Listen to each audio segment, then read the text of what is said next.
curated version of the story. What all of this means is that in some ways I had a sense of fitting in, and in other ways I did not. But it was the not fitting in part that had such an adverse effect on me. Not fitting in was made glaringly clear to me with every taunt, sneer, exclusion, slur, and threat. When someone is subjected to repeated attacks over years about who they are, they will likely begin to see themselves as they are treated. And this is known as internalized oppression. And it is common among members of marginalized groups. And these include those of us who do not fit in to what it typically means to be a boy or girl by usual standards and expectations. I came to believe the fundamental message that there was something wrong with me, something so profoundly messed up that set me as inferior to other boys. I envied boys who seemed regular to me, the ones who walked and talked as regular boys supposedly should. I thought my problems would disappear if I were like them. I tried to copy the way they walked and the way they talked, and I tried to show the same interests that they did. My attempts to fit in were for naught. I was, alas, a failed boy. And as I say that now, I am perfectly okay with it. In hindsight, I'm glad that I did not succeed. And then something else happened. Sexual confusion compounded gender confusion. When I began to sense that I had attractions to other boys, I felt another level of being different from them. And it troubled me deeply because it confirmed everything about myself that I learned from others, including a few teachers. The shame I felt was profound, and I hid myself away as much as I could. Fortunately, the defiance I mentioned earlier would grow and eventually pull me out of the muck. In my 20s, I quit a job that was taking me nowhere, and I left a church that taught that same gender attractions are a manifestation of emotional brokenness from childhood and even satanic. But God could heal us, we were told. Pray the gay away. And I did that for 6 years in the 1980s because I was vulnerable and desperate. For me and no one I knew at the time who were trying to pray their gay away, all that prayer didn't take. Leaving my job and my church were very healthy for me, but I also needed more. I felt a strong draw to go back to school, which I finally did when I was 28. It was the only thing that I ever felt good at. I promised myself to not stop without a master's, but I had no idea that I would go even further. And I almost didn't because I was sure that I would fall flat on my face and my essential inferiority would be reconfirmed. Some people say that education is transformative.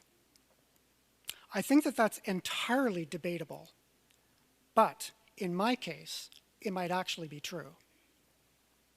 From the courses I took in my undergraduate program especially, I began to think about concepts and theories and ideas that helped me make sense of my own life. It was incredibly rich. The other piece that saved my life was recognizing how the chip on my shoulder could be channeled constructively in the direction of showing my detractors that they had it all wrong.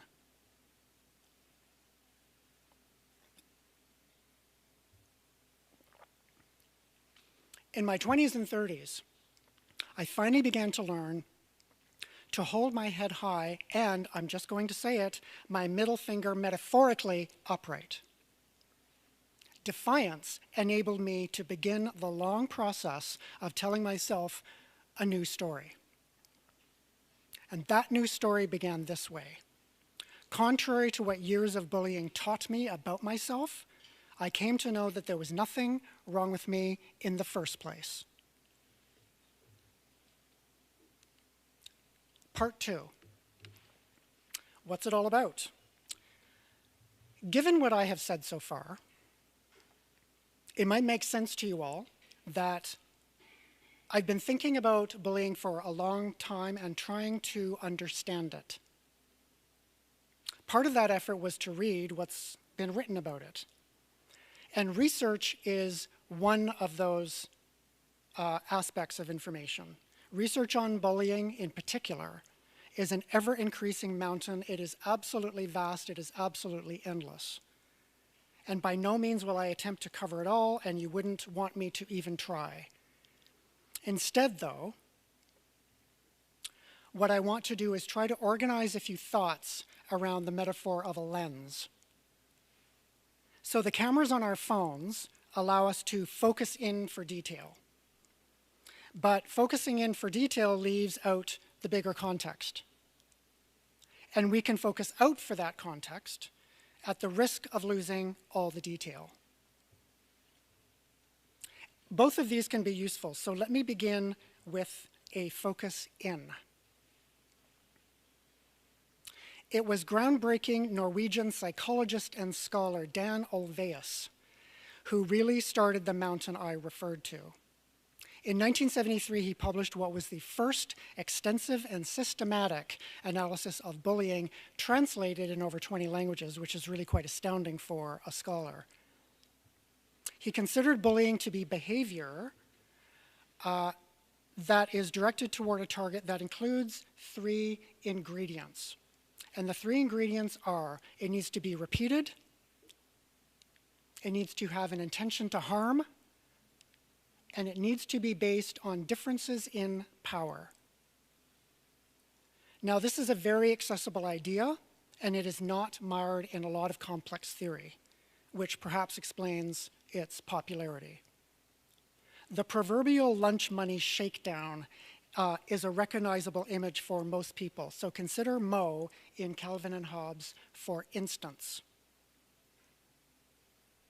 Here we have Mo demanding a quarter. Let Calvin live through recess fund, he calls it. And Calvin says, sounds like a worthy cause.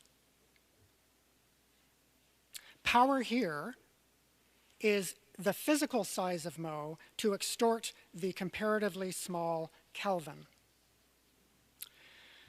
We know from Olweus's work and scores of later studies that kids who are the targets of ongoing bullying experience negative psychological effects, notably depression, eating disorders, anxiety, post-traumatic stress disorder, social alienation, loneliness, low self-esteem, an increased risk of suicidal ideation, and in particularly awful cases, death by suicide.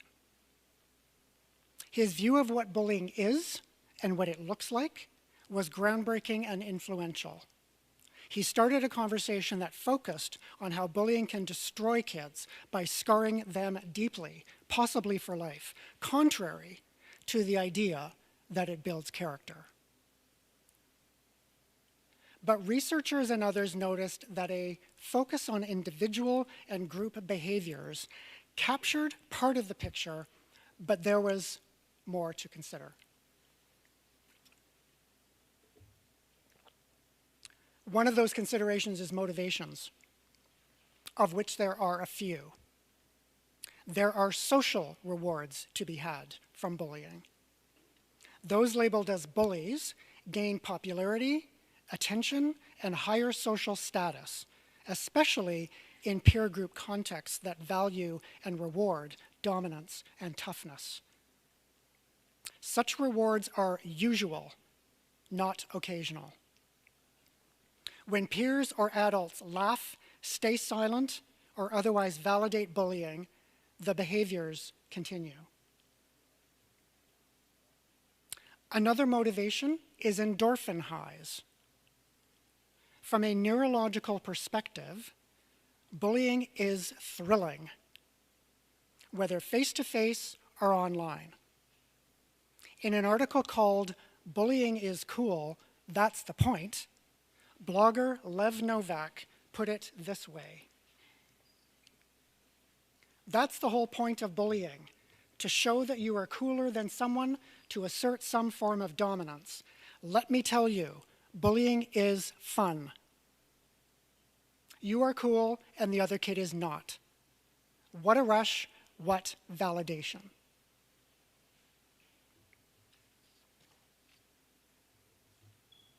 Research in neuroscience collectively validates the rush that Novak describes. Pleasure centers are stimulated through the exercise of power. Temporary elevations of endorphins and dopamine go a long way to explain the tenacious appeal of bullying. In other words, the aim of bullying is, at least in part, to satisfy desire.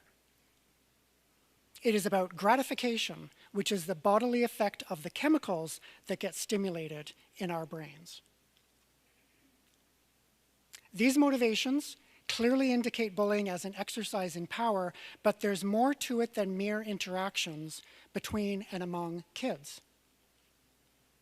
Which leads me to highly influential French scholar and theorist named Michel Foucault. I'm not going to go very deeply into the weeds on this, but I think a few points help us to see this thing called bullying in a more focus-out kind of way.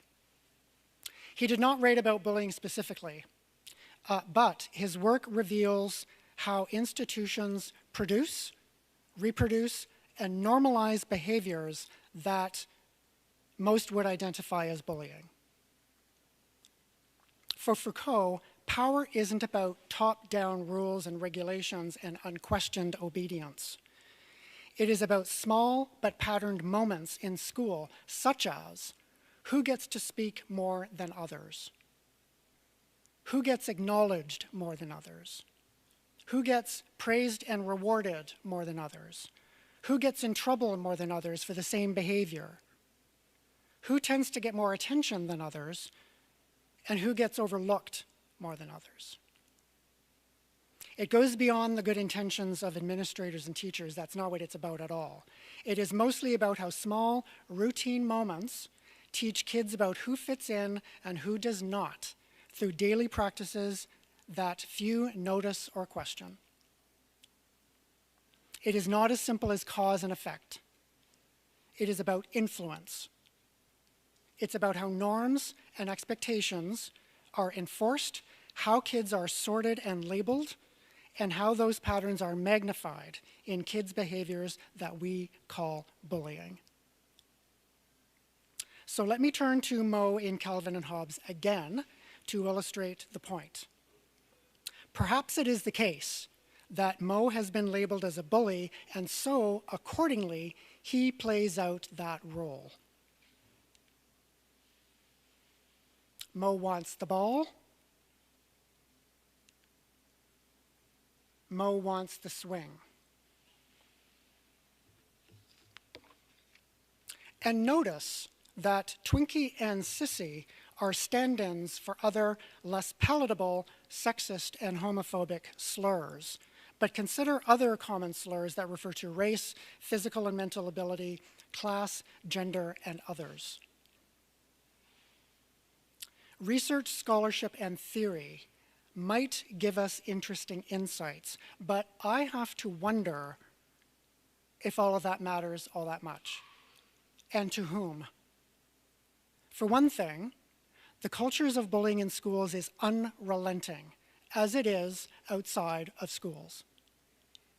And for another, the world is full of people, perhaps you can think of a few, who metaphorically toss people around with impunity to get what they want, showing no regard for existing policy and legislation or even the dignity and humanity of others. And for yet another, who reads research? There might be some, but outside of academic circles, practically no one. So what's it all for? Well, maybe it's to build careers and reputations, including my own. Does it really help or positively influence society? Maybe. Maybe not. I have great doubts. Studies might play a role in anti-bullying programs. Undoubtedly they do, actually. Collectively, programs have shown to have some modest effects. I can't deny that.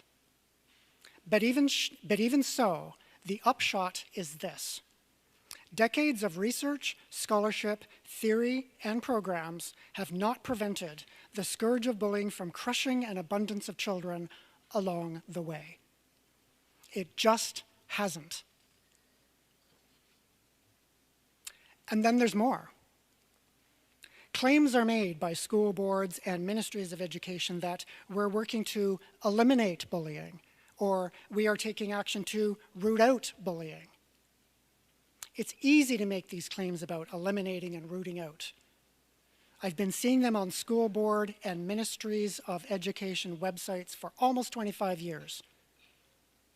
And to put it politely, those phrases are nothing more than spin. Spin is easy. No wonder it is the default of education bureaucrats and others to placate parents who are understandably concerned. Even so, it resorts to hackneyed and empty cliches. They simply don't have better answers. And that might indicate that maybe there's something else going on. Part 3. There's nothing new here.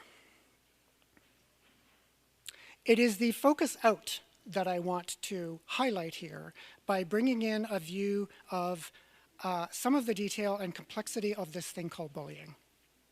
What that means is situating these perspectives in a broader context, and that context is history. What I came to realize from my experiences, combined with the theory that I had learned to explain them, is that what happened to me was not unique.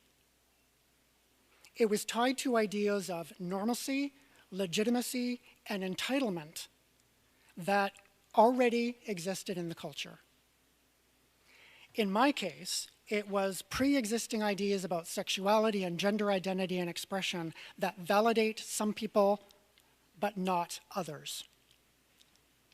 The point is that normalcy, legitimacy, and entitlement don't just appear out of thin air. They are created and recreated in the society, and they have historical underpinnings. Bullying, then, is an expression of how certain categories of people are seen and treated as second-class, inferior, deficient. And this is known as othering.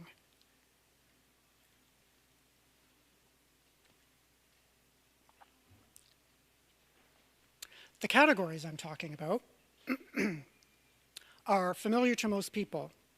They include, but are not limited to, race, indigeneity, sexuality, gender identity and expression, physical and mental ability, biological sex, class status, looks, bodies, language, accent, and others. It sounds nice to live and let live, and I wish it were that easy. But categories that normalize on one hand and other on the other hand are how the world more realistically seems to operate. But don't just take my word for it.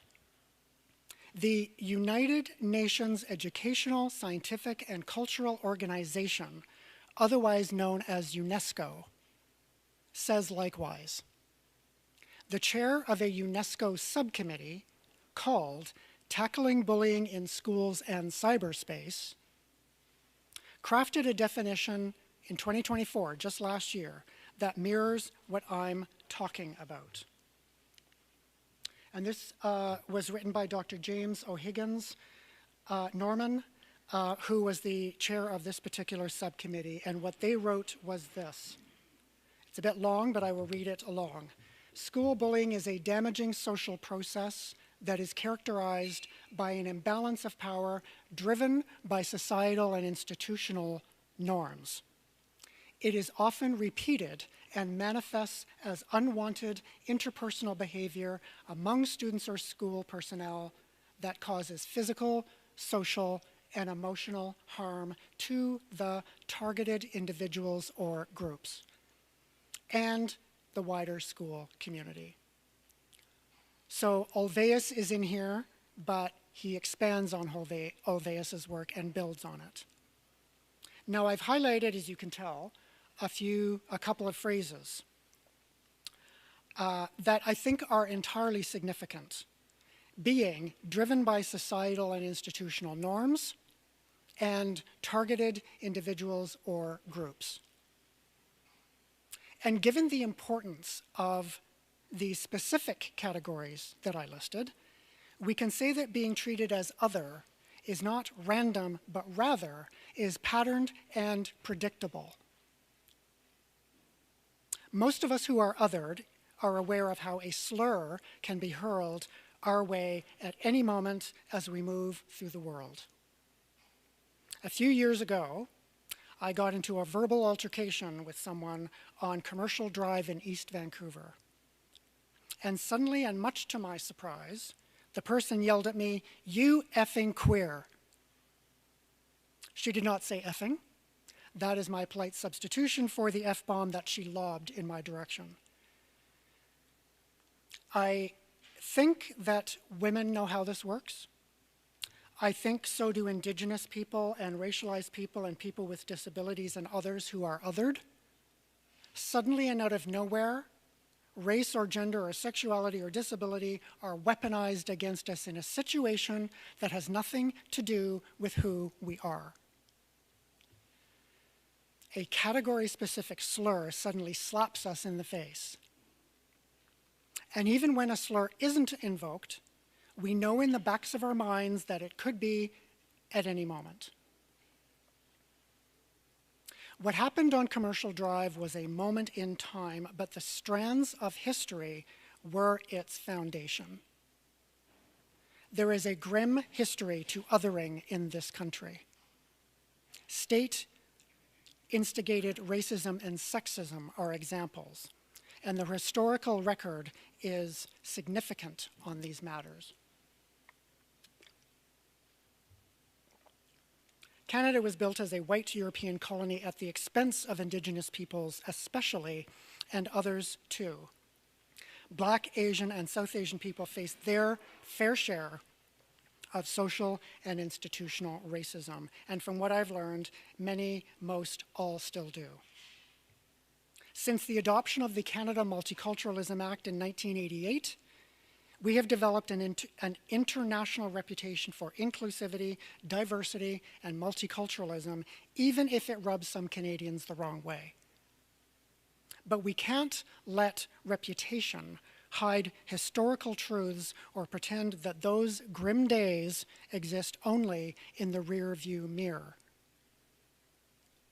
Residential schools and the 60s scoop were two of the worst chapters in Canadian history, for sure, and wrought generational trauma that many experience to this day. And there are other grim chapters against other groups and also against women. So let me identify just a few of those. Schools in Nova Scotia were racially segregated until 1954, and Black children attended schools that were underfunded. The practice of carding young Black and Indigenous men and the systematic surveillance and criminalization of Black communities went on for decades and still does, despite Ontario policy that officially ended the practice in 2017. The Chinese head tax, the Chinese Exclusion Act, and the Japanese internment were all federal initiatives based on unchecked racism. Environmental racism became a practice, meaning Indigenous communities that were disproportionately subject to toxic dumping, as was also the case in Africville, Nova Scotia. Until a few decades ago, women were forced to resign from their careers in the civil service and teaching once they got married. A gendered wage gap persists, particularly acute for racialized women and women with disabilities. And so does sexual violence and workplace harassment, both of which continue to adversely affect women primarily. Connected to colonialism, Indigenous women and girls have gone missing, many found murdered. And as a last example, here's one that a lot of people don't know about. In the 1950s and 60s, the Canadian government, in cahoots with the RCMP, were hell-bent on scrubbing the civil service free of sexual minorities, destroying careers, lives, families, and communities along the way. This gizmo is called the electropsychometer. It was an attempt to determine homosexuality by measuring eye pupil dilation, sweat, heart rate, and breathing in response to erotic photos. This is what it looks like as displayed in the Canadian War Museum in Ottawa. This machine was nicknamed the fruit machine. Think about that for a moment, because fruit is a derogatory word for gay man. The Canadian Museum for Human Rights in Winnipeg has an exhibition about this very campaign of persecution called Love in a Dangerous Time, Canada's LGBT Purge. It's on until early 2026, and the fact that it's temporary and hidden away in a separate room, a la a closet, is a curiosity to me. But anyway, the list of examples goes on. The point is that racism, ableism, sexism, misogyny, homophobia, and transphobia are not relics of a bygone time. They are here, they are real, and they all have roots in the past. Past or present, exclusions and toxic language in society against vulnerable groups emboldens actual violence. It is about who, at any given historical era, is perceived as belonging and who are not. But whether about gender, sexuality, racialization, or any other category, the upshot is that those who are targeted for bullying mirror historical patterns of privilege, power, and violence.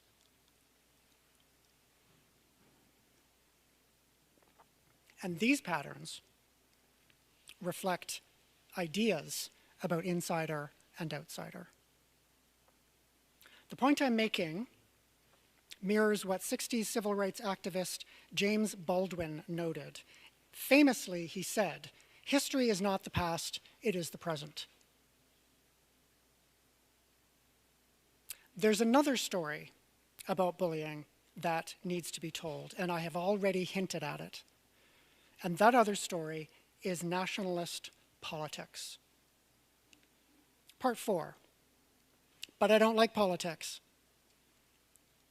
I hear this expression a lot, but I want to strongly argue that politics shapes the everyday world that we all live in, and to engage is to gain understanding and insight about our very lives. What I mean here is politics in the usual sense of things like jurisdictions and leaders and elections, debates, that sort of thing. It might be things like democracy and rule of law, pluralism, due process, civil liberties, and citizen participation. But it might also mean other things like authoritarianism, dictatorship, absolutism, tyranny, and power without accountability. It is a tediously common pattern that leaders in the past and present target vulnerable groups of people who are not like them. They might be labeled as invaders, aliens, interlopers, dangerous ones. Maybe it's the Jews, the Arabs, the queers, the immigrants, the Muslims, and otherwise fill in the blank. Stigmatized groups are blamed for economic problems and also social ones, framed as having national gravity. For the past several years, we have seen many targeted groups flee their own countries because of human-made catastrophes around the world. They run towards safety, but they are mostly met with growing hostility wherever they go. As but one example, some of you might remember on the 13th of September an anti-immigration rally that took place in Christie Pitts Park in Toronto. According to a CBC report, rally literature read, "This is the time for true Canadian patriots to stand together. Our country is changing fast and not for the better. If we don't fight for what we have, we will lose it."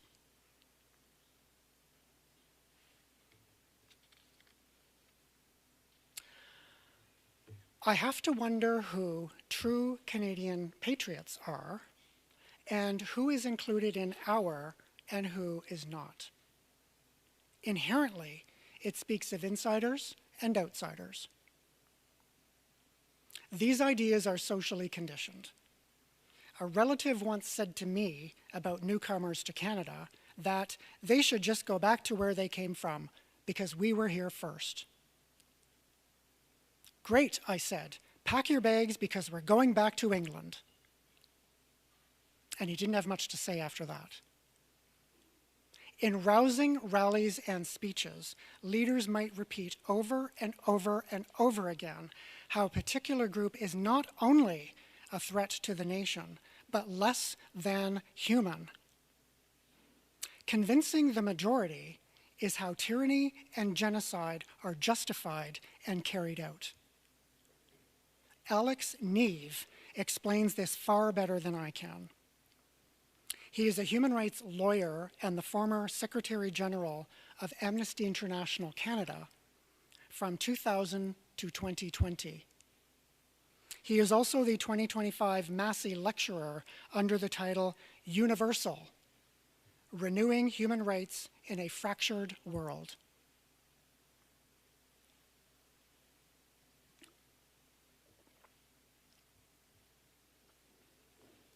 And one of the things I learned from these Massey lectures, which are on CBC, is how, despite how the UN Security Council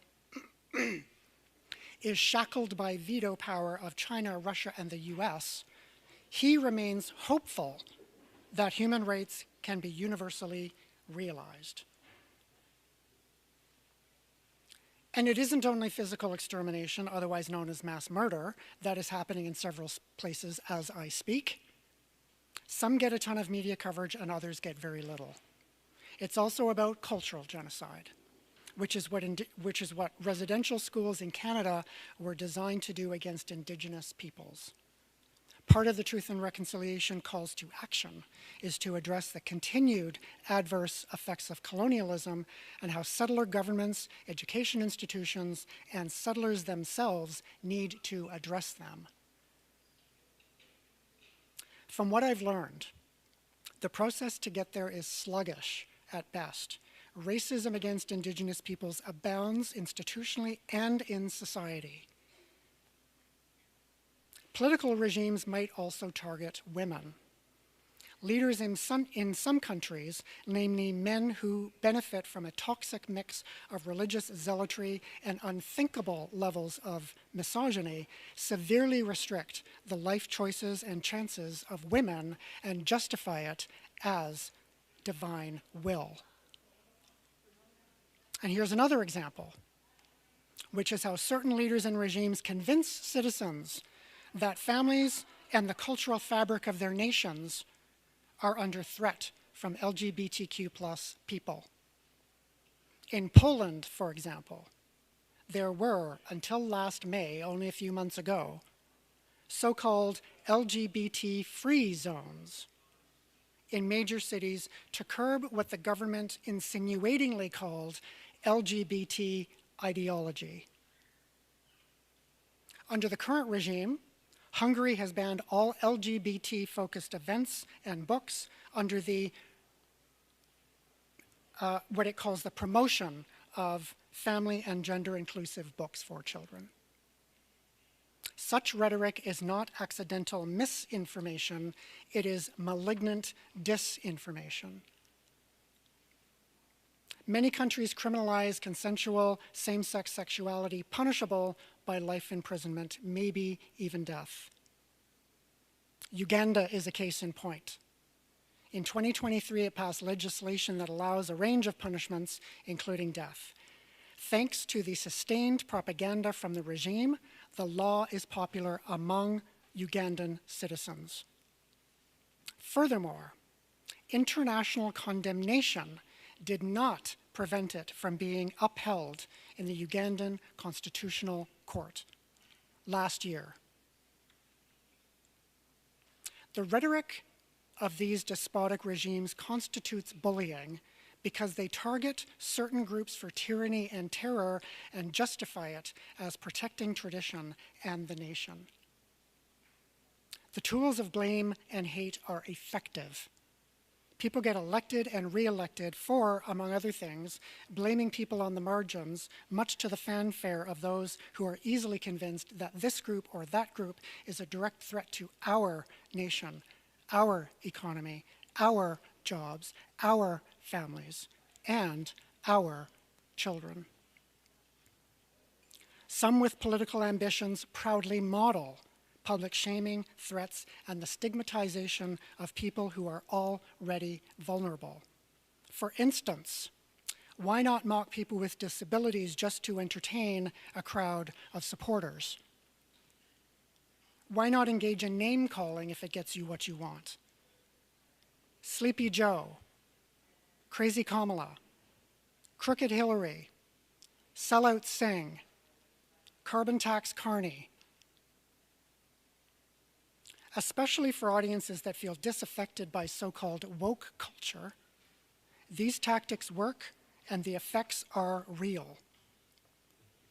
Can it be any surprise that on a Canadian blog by scholars and researchers called The Conversation, an article would be published in 2023 called "Queer-Phobic Hate is on the Rise and LGBTQ plus communities in Canada need more support"?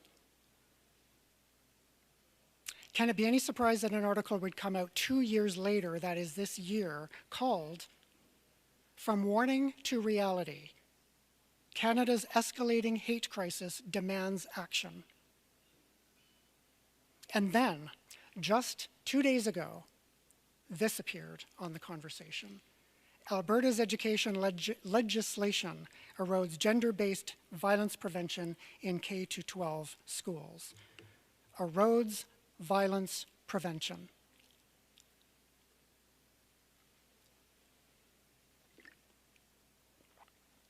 Collectively, these scholars and authors point out that language fuels extremism. Appeasing concerns of some parents about gender identity and sexuality, policies are now in force in Alberta and Saskatchewan framed as parents' rights that normalize gender-based inequalities and offer even fewer opportunities for sex education, even around matters such as consent. On the surface, the idea of parents' rights might sound appealing. What's not made explicit is the cost to the very children who are implicated, namely gender non-binary and trans ones. Medical organizations claim that restricting gender-affirming care can pose serious harm to the mental wellness of trans youth. Meanwhile, various advocacy groups argue that these laws in Alberta and Saskatchewan violate charter protections because they single out trans youth. And that is precisely what bullying does. It singles out. It's easy to say that parents have the right to know if their kids want to be called by a different chosen name or other pronouns at school. But it's not so easy to say to these kids that it gets better after their parents kicked them out of the house or otherwise abused them or shamed them for not fitting in to the restrictive boxes of boy or girl. I'm not just making this up as I go along or trying to be dramatic. A Canadian survey from 2016 found that almost 30% of homeless youth identify as LGBTQ2S, 2S meaning two-spirit. Other more recent studies suggest a range of 20 to 40%. Whether it's 20% or 40%, that's a lot of children. Meanwhile, we who support LGBTQ plus kids are demonized as groomers by our haters. Banning books in schools and public libraries that feature content for gender and sexual minorities is a knee-jerk response to fear. The Surrey School Board tried that in the 1990s, but fortunately, the Supreme Court of Canada said, no dice. 27 years ago, cartoonist Robert Krieger published this in the Vancouver province to reflect what was going on at the time.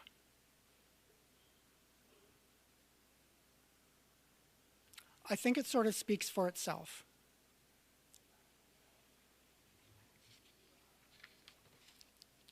But if he were to publish this today, I would hazard a guess that it might look like this. And actually add Saskatchewan to that sign as well. Bans of this sort usually reflect cultural fear or discomfort about certain topics rather than actual harm that is assumed to come from the content. Protect our children. Hands off our kids. These are telling phrases on placards at parents' rights rallies, inflaming parents' fears that adults are going to lure their children into sexual depravity or gender confusion is always an effective strategy to gain political support now and then. From this vantage point, some children matter and others do not. Another response is to mock calls to recognize gender diversity as gender ideology that we supposedly push down people's throats. Doug Ford said in 2018 about the Liberal government that had just lost the Ontario provincial election, they were trying to parade, they meaning the Liberals, were trying to parade this ideology down our backs about 6 different genders or 10 different genders. I think it's 6 different genders and all the nonsense.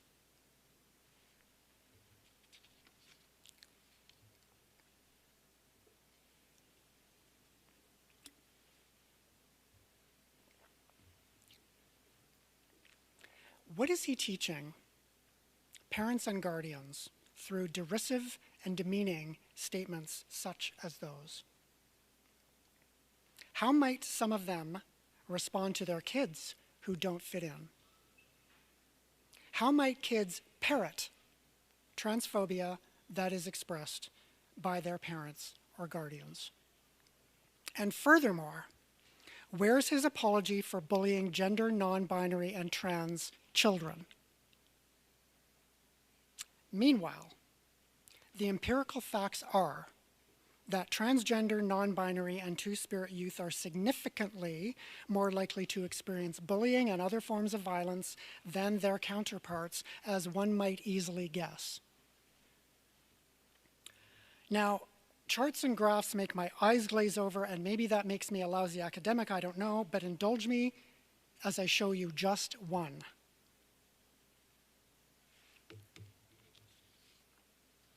So what you're looking at here is from a 2024 press release of EGAL. EGAL is Canada's leading advocacy organization for LGBTQ plus people. And in it, what we see is a graph of police-reported hate crimes, only police-reported ones, that is, motivated by sexual orientation, increasing 388% between the years 2016 and 2023.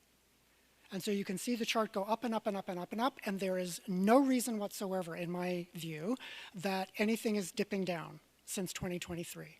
None whatsoever. The bottom line is this. All of this is about who is considered to belong and who does not. And this is the signifier of bullying. It is rhetoric that is weaponized on a wide scale and magnified through a society, eventually showing up as moments of bullying in schools or online. How then can we be surprised when bullying persists among children and youth when it is not only pleasurable, but it is also modeled, validated, and rewarded all around them? To put it another way, the willful and strategic rhetoric of hostility, blaming, discrimination, prejudice, and violence is flammable. Despite the empty claims of education bureaucrats when they engage in spin, and despite the mountain of research I talked about, I can only come to the grim conclusion that bullying is here to stay. That's really harsh, you might be thinking, and you'd be right. But it doesn't mean that we just walk away demoralized and defeated. Part 5, hope, but not hope. So there's two pieces of bad news here. One of them is this: nothing I say or do can stop the scourge of bullying. Absolutely nothing. And here's a hard truth as well. No one else can stop the scourge of bullying either. I'm not going to patronize any of you by resorting to meaningless claims and a contrived Disney happy ending. This isn't about thoughts and prayers. It would be disingenuous of me to suggest simplistic things like recipes and checklists and rubrics. But there are things that school administrators, teachers, professors, instructors, parents, and guardians can do, all of which are easily found online.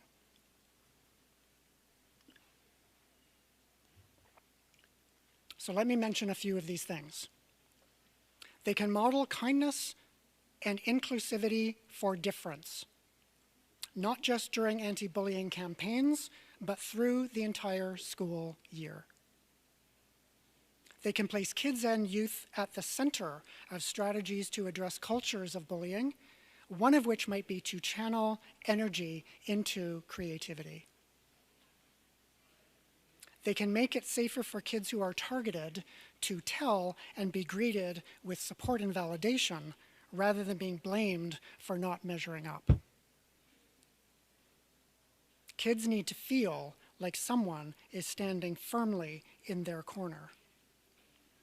They can teach kids how to use phones and social media responsibly and respectfully. Under the guidance of elders and community leaders, sharing circles and restorative justice might offer conflict resolution and healing.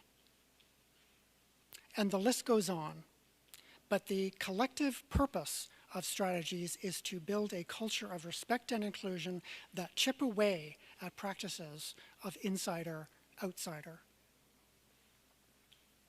I'm not saying that anti-bullying programs are pointless. They're certainly not. I'm saying that they are limited by budgets, personnel, and will, all of which are always in flux. They might be useful in some ways beyond mere optics, but they are also insufficient. Claims that we are working to eliminate bullying and we take bullying very seriously should be called out as empty at best, manipulation at worst. These phrases sound good, but their purpose is to pacify a public that we're on it and we got this. These notions are the Kool-Aid. Please do not drink it. I did not come to these conclusions easily, quickly, or haphazardly. I have reason to restrain my optimism. However, neither do I want to close on possibility. Strands of hope might open up that are based in realism, not disinformation. If it's the case that education can be transformative, then processes of education must transform. So, here's a few points about that. Schools can be places where students are welcomed for their voice and ideas for constructing a more inclusive school culture. Fundamentally, kids who are bullied routinely need to be heard and validated. And they need to know that bullying does not define them. School cultures can de-emphasize the dominance of competition and aggression that gives rise to bullying. Language can and should move from labeling kids with self-fulfilling prophecies as bullies, victims, and bystanders to focus on motivations, effects, and supports instead. A national framework and adequate funding can help to address the inconsistencies of programs and application. Teacher training programs would need to be aligned and updated accordingly.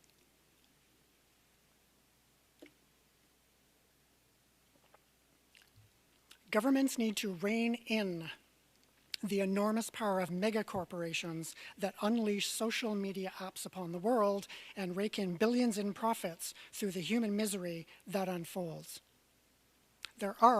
They are, as my mother used to say, laughing all the way to the bank.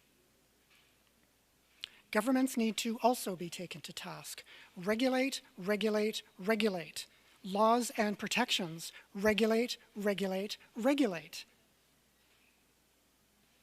These are strands of possibility, but collectively they are a tall order, particularly in a world that defaults to divisions of insiders and outsiders. This is all weighty stuff.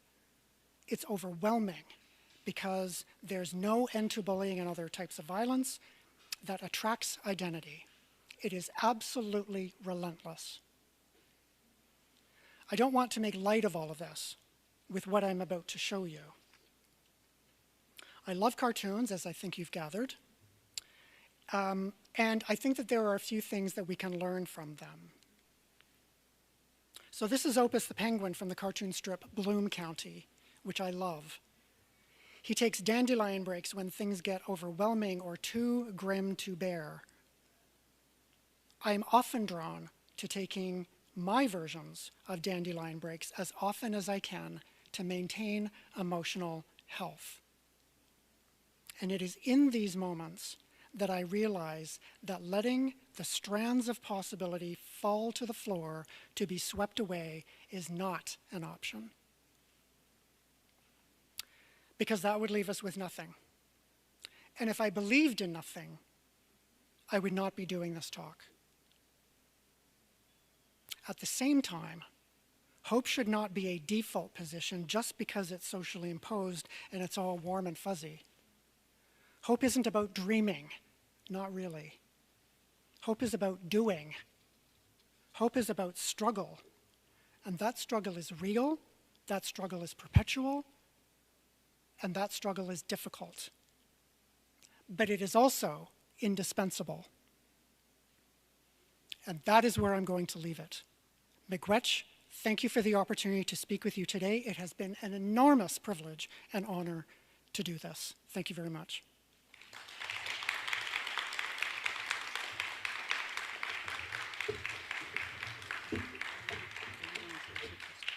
Yes. Thank you so much, Dr. Walton, for such a compelling and powerful lecture, for sharing your own personal journey with us, and for bringing that to bear on all that we know happens in schoolyards, at the provincial level, the national level, both now and in the past, and on a geopolitical level. Absolutely. Yeah. And thank you for bringing us hope combined with realism and work. hope doesn't work without the work. Gerald has kindly agreed to answer any questions that you might have.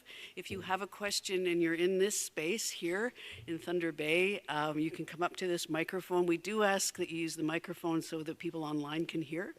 And the people online, if you have questions, I believe you've been given instructions on where to email them, and Nikki will read those questions out. So I open the floor for questions.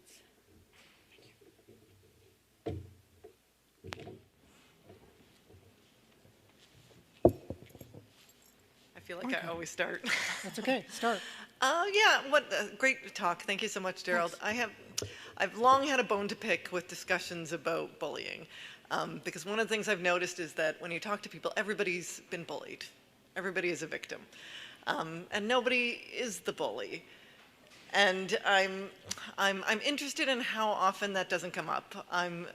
I will say lucky in the sense that it's like I came from a family that was very unlucky. We were mostly bullied. I had a lot of bullying that I faced in school, but I also was lucky enough to have a friend confront me in high school and say, "You bullied me." And that has made me think ever since, how many of us who have bullied have no awareness that we did, would not ever think that we had, and how much of it is lateral, not insider, outsider, but within a group, in a very Foucauldian way, taking turns bullying. And how does that complicate what you're saying, or how does that play into the insider-outsider dynamic, the extent to which bullying is something that, I think you did gesture to it, it's not perpetrators and victims and bystanders, but strategies and power plays that circulate among people. Does that make sense? It does. So let me start with a few pieces to try to answer your question. I may not get to every piece, but I'm intrigued especially, first of all, thank you for the question. I'm intrigued especially by this idea that's very real, that it tends to be the case that people who engage in this behavior that we call bullying don't know that they're doing it, or don't admit that they're doing it, or don't have any realization that this is what they've done. And as you were asking the question, I was thinking that there is kind of and I hadn't really thought about this before in this specific way, but there's kind of a stigma about bullying, right? So even though it's an activity that is common, there is a stigma around admitting that you're a quote-unquote bully, or being upfront about that. And I think it's because there's so much anti-bullying stuff. And the anti-bullying stuff is there for a reason, but I think one of the outcomes of that is that nobody's going to admit to this, right? And maybe it's also the case that it's not just about admitting or not admitting, but seeing or not seeing. And the other piece that I was thinking of as you were asking your question was this idea that anti-bullying initiatives and programs and such tend to be after the fact. There's some prevention, yes, but it tends to be after the fact, and it tends to be focused on, there's some of it that tries to get at what the quote-unquote bully has done and, try to deal with that. But my sense is that most of it is focused on the victim of bullying, the person who's on the receiving end. Because there is so much research that focuses on the awful effects of this that I listed, that I think is where a lot of energy goes, to kids who are experiencing manifestations of being bullied in an ongoing sort of way. So we have to deal with that as the primary kind of thing that we have to do. And then other things might happen, but I think secondarily. For the most part, I'm making broad sort of statements here. There's variation all around, but I think broadly speaking, those are the dominant patterns.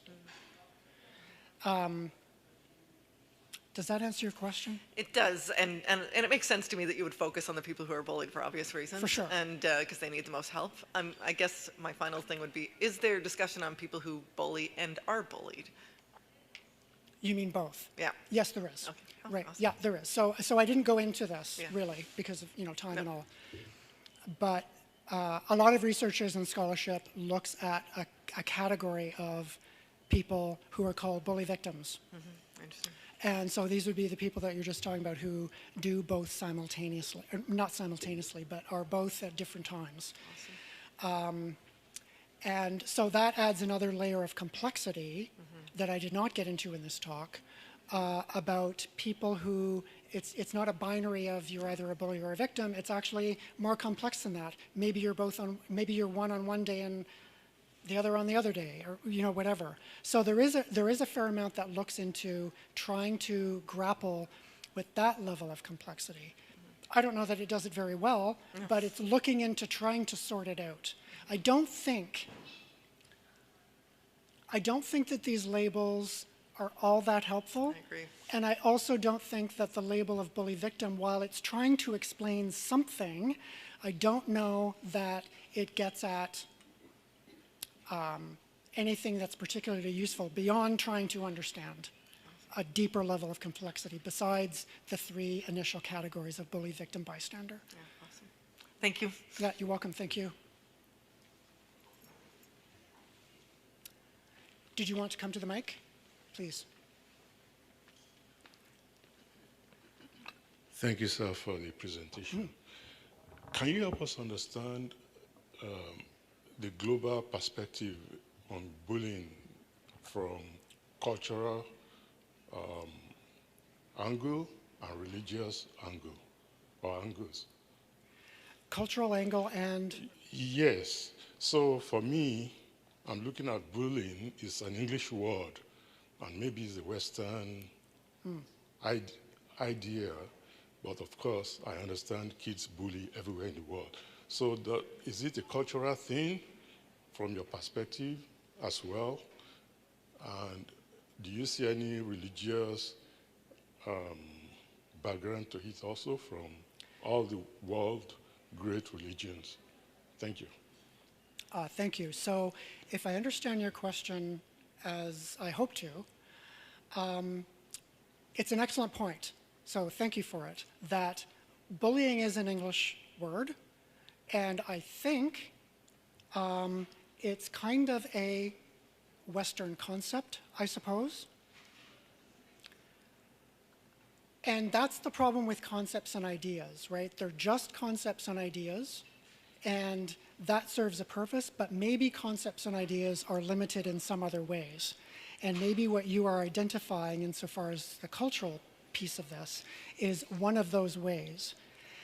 So leaving the word behind for a moment, the word bullying behind for a moment, it does seem to me that this kind of behavior that is identified in a particular kind of way is transcultural. It is everywhere, it seems to me. Whether we call it, and I only have English terms to use here, alas, but whether we call it bullying or exclusion or something else, there is a theme, I suppose, regardless of what culture we're talking about in the world. Because I don't think that there's any such thing as a culture that does not include this kind of, or have aspects of this kind of behavior in it. There is a tremendous amount, and I didn't mention this in the talk, but there is a tremendous amount of research on bullying that focuses on various cultures in the world, various countries in the world, various places where English is not the dominant language or a language at all. And so from what I have picked up on, a lot of those studies, I've only read them in English, so I'm limited that way, but a lot of those studies still refer to it as bullying. But I suspect if you get out of that language of English, then there might be other terms that I am not familiar with that are more culturally specific, that might apply more in specific cultural contexts. I hope that helps. Thanks. I wanted to ask if there's a, like, what is the difference between bullying in like high school and stuff and college and universities, and is it more difficult to detect in higher education, or, and like the frequency difference? That's a very good question. Thank you.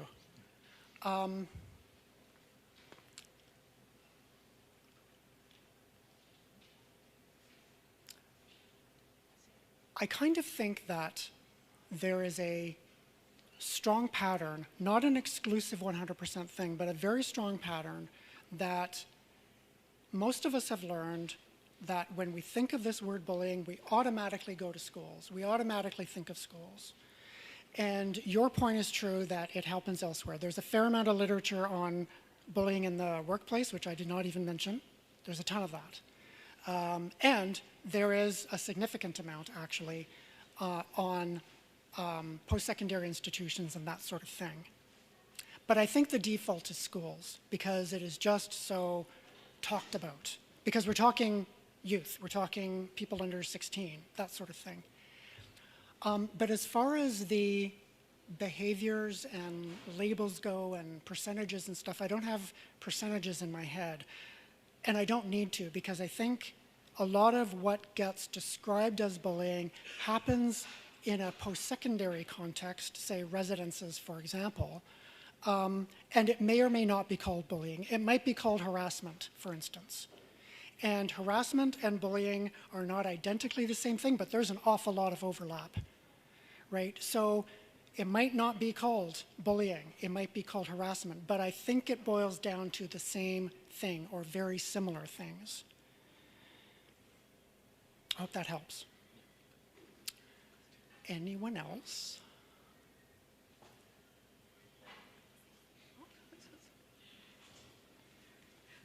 And you next. Yeah. So when you're looking at bullying, you're talking about school bullying and stuff like that.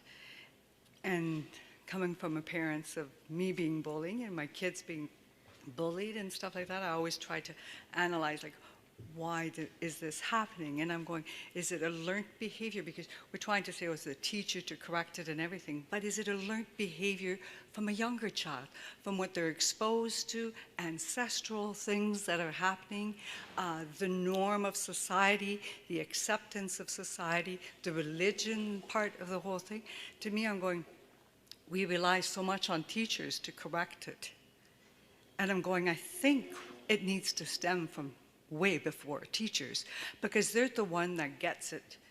Yeah. Like they get it at school, they see it at school, but it's something, the kid doesn't become a bullier. There's something that comes behind. So what can you say about that? Well, it's true. I mean, you know, kids aren't born bullies, right? Nobody is. So I would say that you're right, that it is very, very learned, for sure. And to say that it's learned is actually a really complex thing. It's not learned simplistically, like, here's how to bully. It's not that.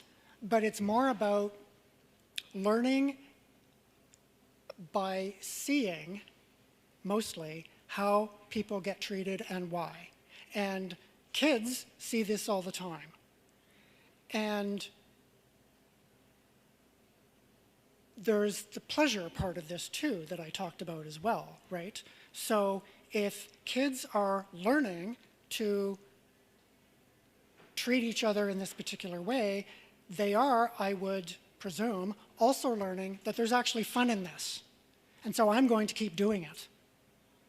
How to break that is, well, it's about modeling, it's about restricting, it's about, there's a certain amount of discipline that needs to happen, but there's also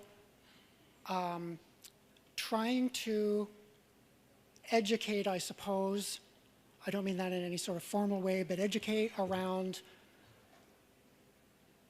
what's going on when kids behave this way. So sitting kids down and saying, this is what's going on, this is what's happening, how do you feel about this?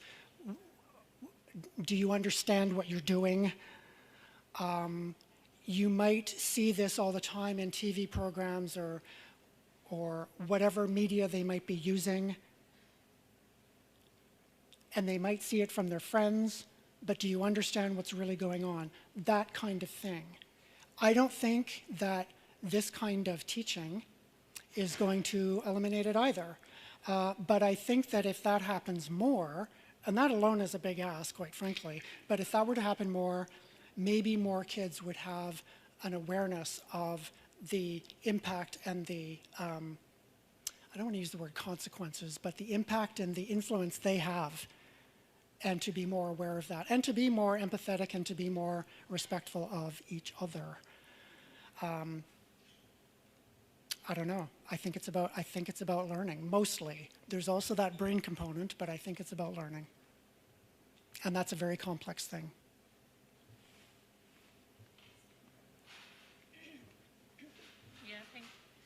Yeah, thank you, Dr. Walton. I was his student years back. Yeah. Indeed you were. So now I am still a student, doctoral students in University of Toronto. So that's how Gerald paved me a path of his guidance and his, especially his writings class that helped me a lot. So I must appreciate. And even thank you for taking part here in this lectures. So what about this? My question is here for the researchers in bullying. I would like to go back to the history. It's for the critic or analysis of how bullying is connected with the colonial or the colonial practices. Because colonial practice or the colonialism do disciplining, taming, and it also teaches a culture of deficiency, and it also teaches a culture of ableism for those who is colonized. They shows a kind of deficiency. And this is a binary conception how it is made. And in the same way, bullying is nowadays it is happening with the conceptions of deficiency, whatever it is. So this is practiced in a various culture in a different ways. If I talk about in the South Asian cultures, especially widows, they are a kind of a bullying, kind of social, cultural, economic, in every aspects of bullying is prevalent in a South Asian societies. Still, it's massively happening. So here, what I want to reflect, how it connect with the or came with the remainings of the colonial practices, and that is how the bullying is happening, just like it came with the disciplining and taming. Yeah, thank you. Thank you, Usha, for your question. And you've asked a huge question, you know, I mean, you really have. And it brings to mind something that I knew in the back of my mind, but it brought it to the front of my mind, which is that colonialism itself is about dominance, and as such, it, trying to find the words here, it models the very thing that I'm talking about, right? Because it is about dominance and control, and I'll say it again, the pleasure that comes from that, and the rewards that come from that. I don't know if that answers your question, but it does seem to me that colonialism is not just the West dominating other countries and other places in the world. Colonialism shows itself in various manifestations that, you know, I am far less familiar with than the kind of colonialism that we generally talk about. So my point to that is by saying that, is to say that I think this thing called bullying happens in a lot of other contexts that I'm absolutely not familiar with, because of the kind of colonialism that happens in places other than Canada. I only know Canada. So, but I would surmise that it is equally impactful in other places as well. I don't know if that answers your question. I think I'm a little bit off the mark here, actually. So feel free to come to the mic again if you want to kind of refocus me. But those are the things that I was thinking of as you were speaking. Sorry. And you're next. Yes, thank you. I think it's what I want to relate with the culture of maybe it's the colonialism or the other ways of taming and showing others the deficiency. Yeah, I agree with you. Taming is an interesting word. Yeah. It's a word that I had not considered before, but it's really quite interesting. So even just going to something like the cartoons of Calvin and Hobbes with Mo, Yeah. Mo is kind of taming, this is not a word I thought of before, Calvin to comply with everything that Mo demands in Mo's form of dominance. So yeah, no, that's a very interesting point. Thank you. Yeah, thank you. Thank you, Usha. Nice to see you again. Please. Thanks very much, Jill and Gerald, for this great talk. I don't know if you're prepared to share this, but you mentioned deep in your presentation that your parents were supportive of you and that supported you to go forward with strength, I guess, and take on the challenges. So when you have guys like Trump eroding DEI, and all of a sudden everything that the governments were building to support this are disappearing, then it just opens up the floodgate for, you know, the society to do this again. Absolutely does. So you rely on your family to support, just like your parents did for you. So I don't know if you're prepared to share tools, because you gave ideas of the threads for hope, but you know, it just supporting your kid if they're presented with bullying situations. It's like you feel like you're all alone. So Thank you for the question. So I'm thinking of a couple of things. One is that, yes, my family supported me in one way, but they weren't able to support me in other ways because they really didn't know, at least not on the surface of things. So I didn't know what I was going through. So it was not possible, and I didn't know this when I was a kid, but it was not possible for my parents to really reach out and say, you know, we support you in this, because I didn't have a clue what was happening to me. That was half the problem. Later they did. When I came out to them in my 20s, they did support me. And when I was a kid, I took great value. I felt alienated from my dad in a lot of different respects. I mean, he was a regular guy, right? Military man and all. So I felt very, a little bit alienated from him for that reason. But when they supported me about the PE class and they agreed with me that I didn't have to take it in grade 10 and 11, that was remarkable to me and very, very significant. Even though I couldn't go to them and share all my problems because it was all about shame and confusion, that stuck out to me. To your point about what's going on in the US, I'm tempted, I won't do this, but I'm tempted to just throw my arms in the air. Because, you know, everybody had been making so much progress on human rights, on EDI, et cetera, et cetera, et cetera. And in the US right now, and I think I've got the exact number right, although it might be off, there are 806, I think that's the right number.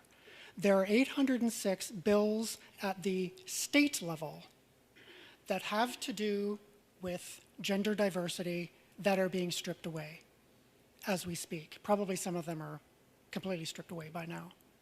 But this is all within the last few years. And so I fear for kids. I really do. Because that's a whole big political thing.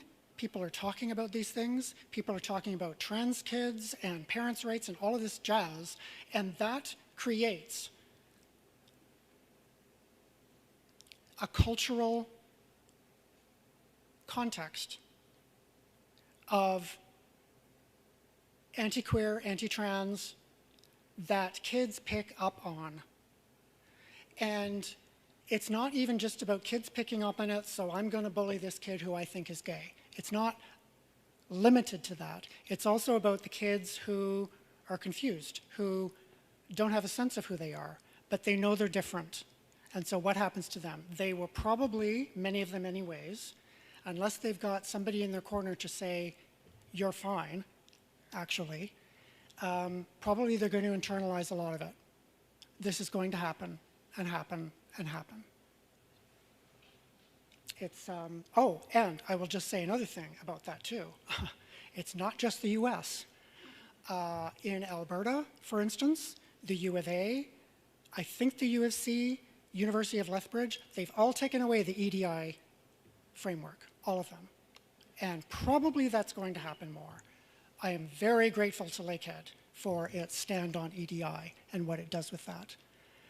But I'm appalled by universities in Canada that are stripping that away. Yes, please. And then, yeah. I don't know what time it is. I've lost.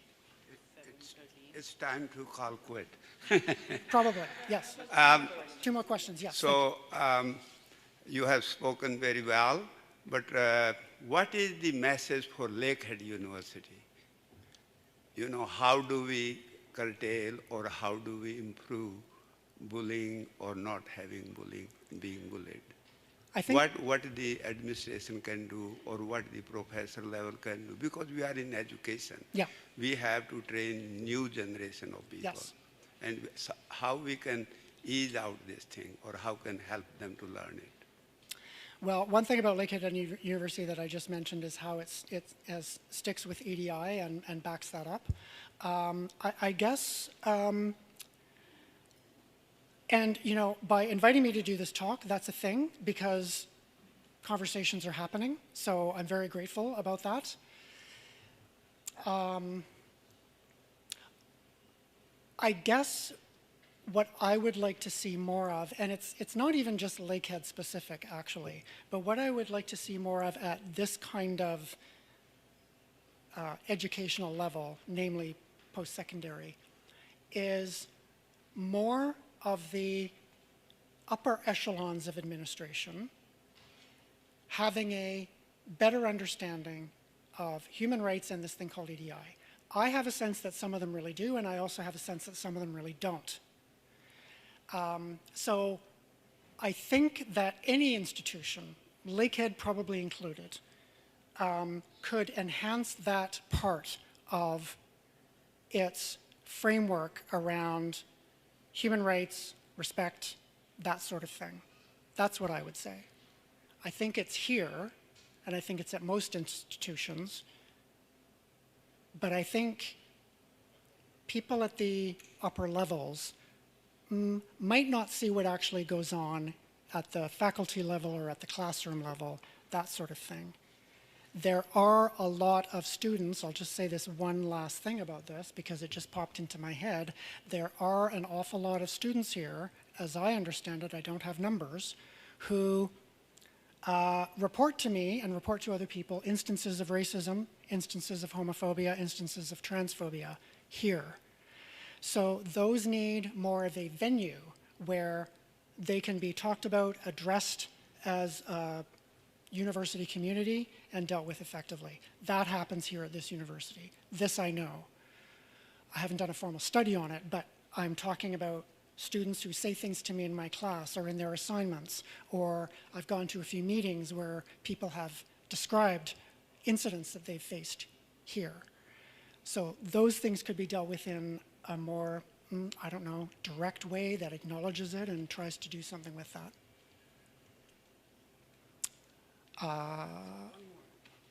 One more. We have an online question. So I Oh, do do we? the Oh, online okay. questions. Oh, okay. This question is from Ellen. She's watching online. Great talk. Great talk, thank you. Wondering if you could provide any advice for my daughter who is in grade 4 and is experiencing mean girl bullying. As parents, we are trying to help her build resilience and strategies to call it out in the moment.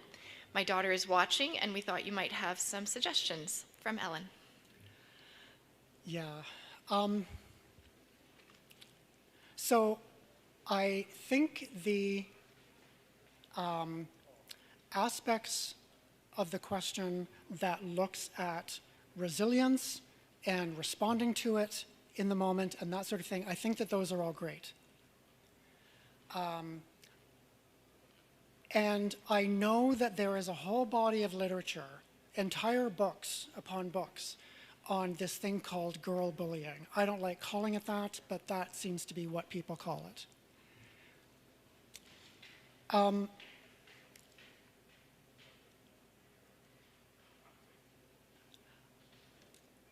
And I think one of the reasons I don't like calling it that, whereas other people call it that all the time, is because I think it boils down to fundamentally similar things, right? Exclusion, and calling a person down, and dominance, and that sort of thing. I also think that apart from Ellen's daughter, who is trying to stand her ground, as it were, and be who she is, and I'm sort of reading into it a little bit, but I hope that's what's happening. There also needs to be, and I don't know if there is or not in this case, but there also needs to be, I think, discussions with teachers, discussions with school administration, that sort of thing, perhaps even the school board itself or school board members, because I don't think it's okay to leave it at the kid level, right? It's just not okay, actually. And so much of what is called bullying remains, or doesn't remain, but gets dealt with at the student level. So I think it needs to go beyond that. I applaud Ellen's daughter, and I hope that she's okay, but I think it needs to go beyond her to focus on what everybody else is doing in the school. What are the teachers doing? And I know that teachers are stretched, but what are they doing? What is the admin doing? What are the school board policies and interventions around this thing? What can be done?